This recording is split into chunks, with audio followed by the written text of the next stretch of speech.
Takole pravkar je štartala še druga skupina članic v teku na 100 metrov z ovirami. Poglejmo, katera bo najhitrejša v tej drugi skupini. 9. ovira in 10. ovira, ciljni šprint naproti, 4 pa Ana TOTH iz Mačarske, 13:24.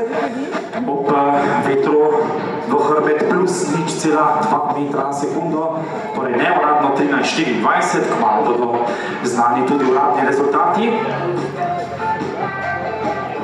Ana TOTH torej